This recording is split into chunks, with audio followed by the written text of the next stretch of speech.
भारत की ऊर्जा सुरक्षा अब एक मजबूत सामरिक दीवार बन चुकी है, जबकि पश्चिम एशिया के भू राजनीतिक तनाव स्ट्रेट ऑफ होर्मुज से गुजरने वाली 90% एलपीजी आयात को चुनौती दे रहे हैं और देश के 30 करोड़ से अधिक उपभोक्ताओं तक रसोई गैस की आपूर्ति को प्रभावित कर रहे थे। सरकार ने बुकिंग और डिलीवरी के नियमों में नया ऐलान किया है। शहरी इलाकों में 25 दिनों का अनिवार्य अंतराल और ग्रामीण क्षेत्रों में 45 दिनों का गैप, ताकि मांग और आपूर्ति का संतुलन बना रहे, पैनिक बुकिंग रोकी जा सके और ब्लैक मार्केटिंग पर अंकुश लगे। साथ ही 95% बुकिंग ऑनलाइन और 91% डिलीवरी DAC सिस्टम से सुरक्षित हो चुकी है, जिसके परिणाम स्वरूप 7 अप्रैल 2026 को एक रिकॉर्ड दिन में 53.5 लाख घरेलू सिलेंडर की डिलीवरी हुई। ये ग्राउंड रियलिटी बदल रही है कि भारत वैश्विक चोक पॉइंट्स की कमजोरी के बावजूद अपनी स्थिति को मजबूत बना रहा है। रिफाइनरियों को उत्पादन बढ़ाने का निर्देश देकर PNG नेटवर्क को तेजी से विस्तारित करके और अमेरिका से 22 लाख मीट्रिक टन LPG आयात कर आयात निर्भरता को कम करने की ओर सामरिक बदलाव कर रहा है, जो देश की रक्षा तैयारियों और आर्थिक लचीलापन को नया आयाम देगा। अगर आप इस तरह की गहरी और सीधी भू राजनीतिक विश्लेषण रोज देखना चाहते हैं, तो चैनल को सब्सक्राइब करना मत भूलिए। ये फैसले कोई मामूली प्रशासनिक बदलाव नहीं है, बल्कि उन भू राजनीतिक वास्तविकताओं का सीधा जवाब है जहां मध्य पूर्व की अस्थिरता, इजराइल, अमेरिका, ईरान तनाव के चलते भारत की LPG सप्लाई चेन को सीधे प्रभावित कर रही थी। भारत दुनिया का दूसरा सबसे बड़ा LPG आयातक है और लगभग 60% जरूरत आयातित होती है, जिसमें कतर, संयुक्त अरब अमीरात और सऊदी अरब जैसे सामरिक साझेदार मुख्य स्रोत हैं। बैकग्राउंड में ये समझना जरूरी है कि स्ट्रेट ऑफ होर्मुज दुनिया की ऊर्जा धमनियों का सबसे संवेदनशील चोक पॉइंट है और इसके रास्ते 90% भारतीय LPG गुजरती है।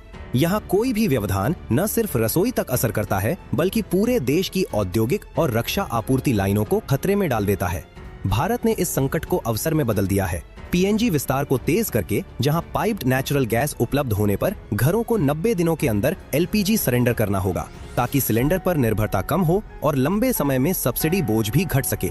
ये योजना सिर्फ अल्पकालिक मांग प्रबंधन नहीं, बल्कि आत्मनिर्भर भारत की दिशा में एक बड़ा कदम है, जिसमें घरेलू उत्पादन बढ़ाना, वैकल्पिक ईंधन जैसे केरोसिन और कोयला को बढ़ावा देना तथा नवीकरणीय ऊर्जा के साथ एकीकरण करना शामिल है, जो देश को वैश्विक ऊर्जा भू राजनीति के उतार चढ़ाव से अलग रखेगा। भारत की सामरिक भूमिका यहाँ सबसे महत्वपूर्ण है, क्योंकि ये सिर्फ उपभोक्ता सुविधा नहीं, बल्कि राष्ट्रीय सुरक्षा का मुद्दा बन चुका है। रक्षा मंत्रालय के नजरिए से ऊर्जा सुरक्षा बिना किसी व्यवधान के सशस्त्र बलों की परिचालन तैयारियों को सुनिश्चित करती है, चाहे वो सीमा पर लॉजिस्टिक्स हो या भारतीय महासागर क्षेत्र में नौसैनिक तैनाती।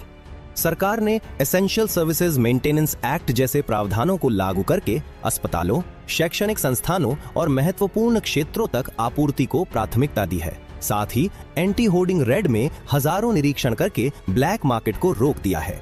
ये योजना पड़ोसी देशों के संदर्भ में भी बड़ी तस्वीर दर्शाती है। पाकिस्तान, जो खुद ऊर्जा संकट से जूझ रहा है और उसके घरेलू गैस आपूर्ति में पुरानी कमी है, उसके मुकाबले भारत का ये सक्रिय दृष्टिकोण अपने पड़ोसियों को स्पष्ट संदेश देता है कि भारत अपनी आंतरिक लचीलापन को भू राजनीतिक दबावों के खिलाफ हथियार बना रहा है। खाड़ी देश UAE, सऊदी और कतर, जो भारत के प्रमुख ऊर्जा साझेदार हैं और सामरिक साझेदारी को गहरा कर रहे हैं, उनके साथ भी ये विविधीकरण अमेरिका से आयात बढ़ाकर उनकी एकाधिकार को चुनौती देता है, जिससे भारत अपनी मल्टी अलाइनमेंट नीति को और मजबूत बनाता है। बड़ी शक्तियों की प्रतिक्रिया इसमें और गहराई देती है। संयुक्त राज्य अमेरिका ने इस संकट में भारत को LPG आपूर्ति बढ़ाकर अपना सामरिक प्रभाव विस्तारित किया है, जो इंडो पैसिफिक में चीन के खिलाफ एक संतुलनकारी कदम है, क्योंकि बीजिंग भी ऊर्जा मार्गों पर अपना प्रभाव बढ़ा रहा है। रूस और ईरान के साथ भारत के पारंपरिक संबंध इस संदर्भ में परीक्षण हो रहे हैं, लेकिन समग्र रूप से बहुध्रुवीय विश्व में भारत अपने विकल्पों को खुला रखकर बड़ी शक्तियों के बीच समान दूरी बनाए रख रहा है। जोखिम भी हैं। अगर स्ट्रेट ऑफ होर्मुज पर तनाव और बढ़े तो अल्पावधि में कीमतों में अस्थिरता और आपूर्ति में देरी हो सकती है, जो ग्रामीण परिवारों और प्रधानमंत्री उज्ज्वला योजना के लाभार्थियों को प्रभावित कर सकती है। अवसर भी उतने ही बड़े हैं। PNG नेटवर्क के देशव्यापी विस्तार से 2030 तक LPG आयात में 10 से 15% की कमी आने की संभावना है, जो सब्सिडी बिल को कम करेगा और उस पैसे को रक्षा आधुनिकीकरण में लगाया जा सकेगा।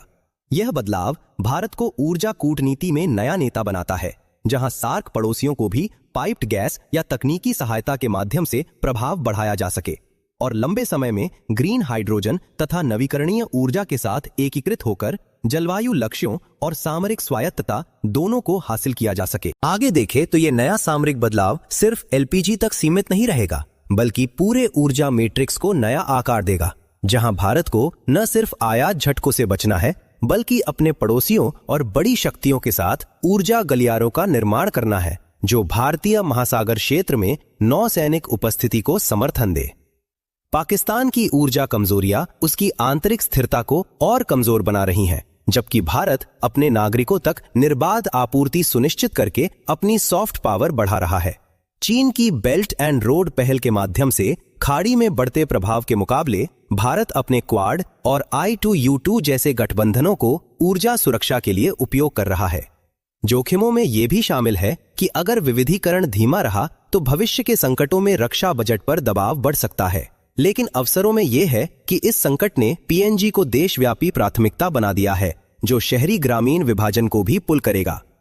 अंत में सरकार के इन नए फैसलों को सिर्फ बुकिंग से डिलीवरी तक की खुशखबरी नहीं समझना चाहिए, बल्कि ये एक बड़ी भू राजनीतिक जीत का प्रमाण है, जो दिखाता है कि भारत वैश्विक उथल पुथल के बीच अपनी रसोई को सुरक्षित रखकर देश को एक मजबूत महाशक्ति की ओर ले जा रहा है। हर घर में स्थिर एलपीजी आपूर्ति ऊर्जा स्वतंत्रता की नींव है, जो रक्षा, कूटनीति और विकास को एक साथ जोड़ती है।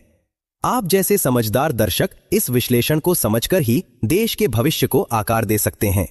इसलिए अपने विचार कमेंट्स में जरूर साझा कीजिए और अगले वीडियो तक ऊर्जा के प्रति जागरूक रहिए। भारत माता की जय।